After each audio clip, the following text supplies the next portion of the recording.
Donc ce tableau, il a été peint par une artiste peintre des Beaux-Arts qui s'appelle Pauline Tellinger, qui vient de Châteaubriand en Loire-Atlantique.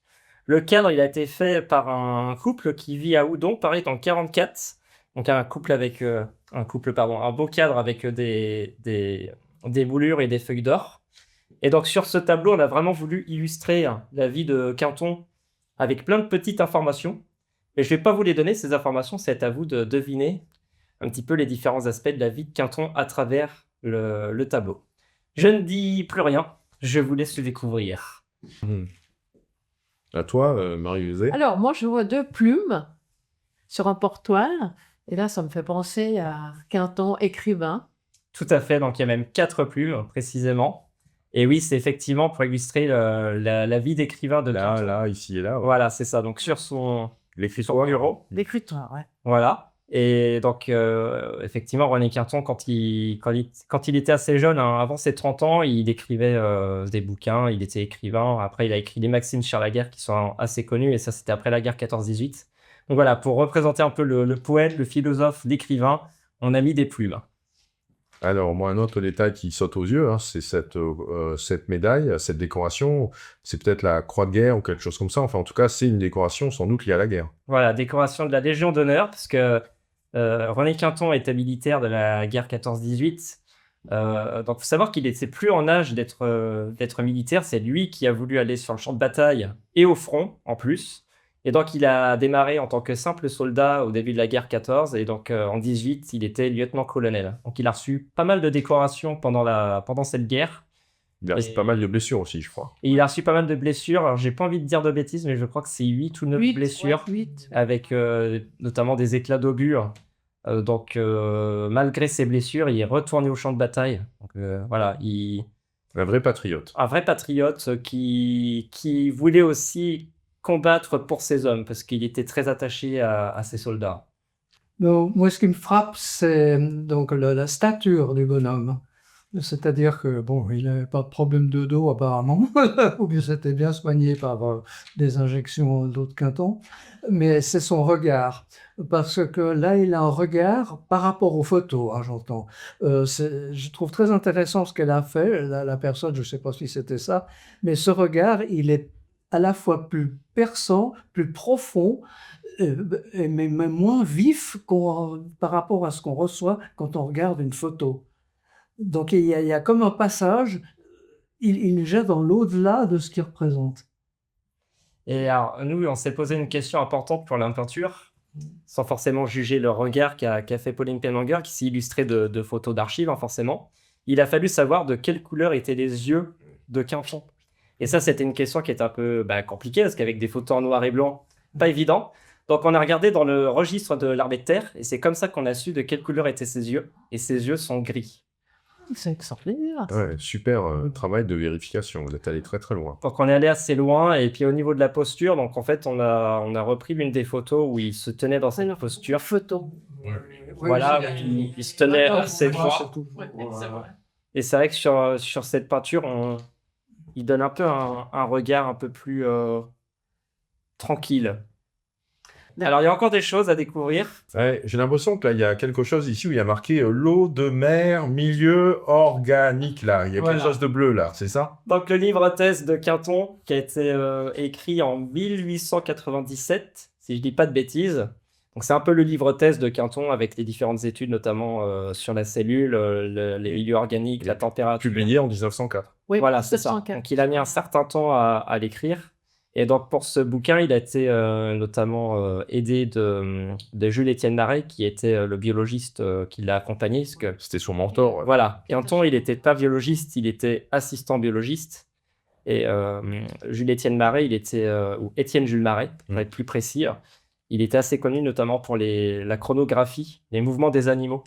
Ça, c'était assez impressionnant pour l'époque. Donc, moi, C'est un pionnier de la photo dynamique, en quelque sorte. C'est ça. Bon, ouais. Mais alors là, on parle de ça. Et il était au Collège de France, c'est ça? Il était au Collège de France. Responsable du département physiologie, c'est ça? Oui. Quelle pointure. Donc, c'était pas n'importe qui, et l'avoir comme professeur, c'était quand même un privilège. En fait, il a vu en Quinton que c'était déjà un génie. Donc, il a aussi découvert Quinton.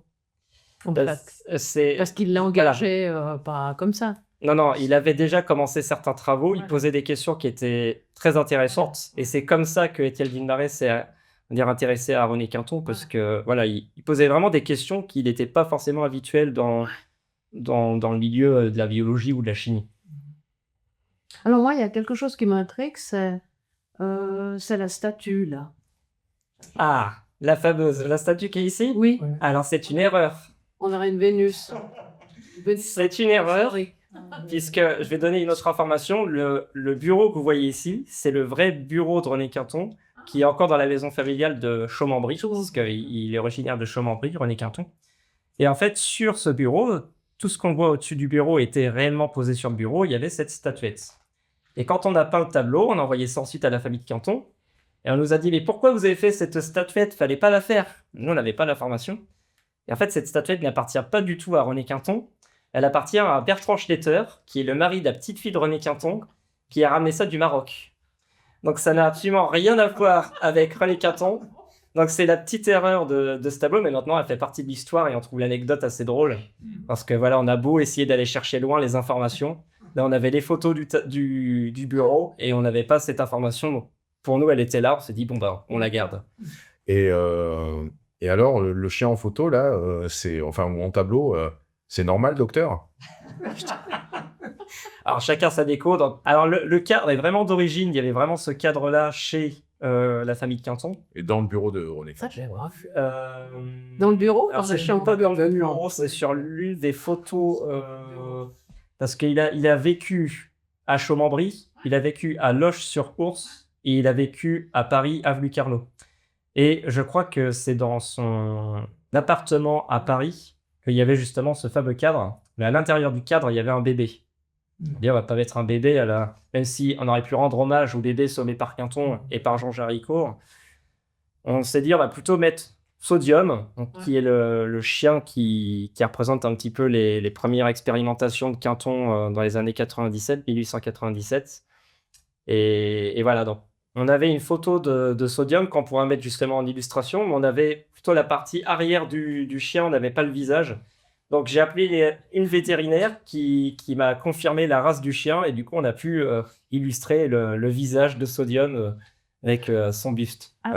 Alors, question, là, ce petit motif qui est présent sur sa boutonnière, là, C'est l'aviation. Voilà, c'est l'aviation. Donc c'est un peu l'insigne, oui, c'est l'insigne, on peut dire ça comme ça, de la Ligue nationale aérienne qui a été créée par René Quinton, puisqu'il était le président de cette ligue. Et donc, il a eu des actions assez importantes aussi dans le monde de l'aviation, notamment avec les frères White, où il a pu faire des choses très sympathiques de ce côté-là. Donc, c'est différents aspects de la vie de Quinton, le militaire, l'aviation, la vie un peu en tant que biologiste et de la thérapie marine, l'écrivain, les expériences avec Sodium. Et après, il y a encore des petites choses à découvrir qui sont un peu moins importantes, mais qu'on peut aussi... Ou du fauteuil ici, là, peut-être? Ouais, alors ça, c'est un vrai fauteuil aussi. Donc là, je peux le dire, il y a le vrai fauteuil. Ce sont des vrais rideaux. Voilà, donc c'est pas un manque de goût de notre part, Oui. c'est les goûts de l'époque. Derrière, c'est aussi des vraies fenêtres. Rue Avenue Carnot. Avenue Carnot, pardon, donc de l'époque. Et il y a un point sur lequel on a un petit peu galéré, on peut le dire, c'est sur les mécanismes des fenêtres de l'époque qu'on a dû détailler à certains endroits. Donc ça, il a fallu se renseigner aussi. Avec les ferronneries, là. Voilà, pour savoir comment c'était fait à l'époque. Et puis alors voilà, pour les petites choses qui restent, parce que là, vous avez quasiment tout trouvé. On était dans une période où on utilisait encore les plumes pour écrire, mais il y avait aussi les premiers stylos-plumes qui avaient été, alors pas des stylos-plumes comme aujourd'hui, mais voilà. Ah oui. On a voulu représenter aussi avec quelques papiers qui traînent sur le bureau, parce qu'il y avait un peu cet aspect-là justement de bazar sur son bureau. On voulait aussi l'illustrer pour montrer qu'aujourd'hui, là, c'était un petit peu laissé à l'abandon et que ça serait bien que toutes ces archives servent à quelqu'un ou à quelque chose, soit au CNRS, soit au laboratoire Quinton en Espagne, soit à la Fondation René Quinton aussi en Espagne. Voilà un petit peu l'œuvre de René Quinton. Et donc, du coup, ce tableau, il est à vendre. Il est à vendre 8 600 € précisément. Et en fait, la totalité de la somme ira à l'association APCHS pour réaliser un film sur l'histoire de René Quinton. Voilà. Donc aujourd'hui, on en est là. L'association, donc on a récolté déjà pas mal de dons. Il nous manque à peu près 10 000 euros pour réussir à faire ce film. 10 000 euros, c'est pas grand-chose. Soit il suffirait de 10 000 personnes qui donnent 1 euro pour y arriver, mais il faut trouver ces 10 000 personnes, ou 1 000 personnes qui donnent 10 euros, ou 500 personnes qui donnent 20 euros. Donc il nous manque pas grand-chose pour y arriver.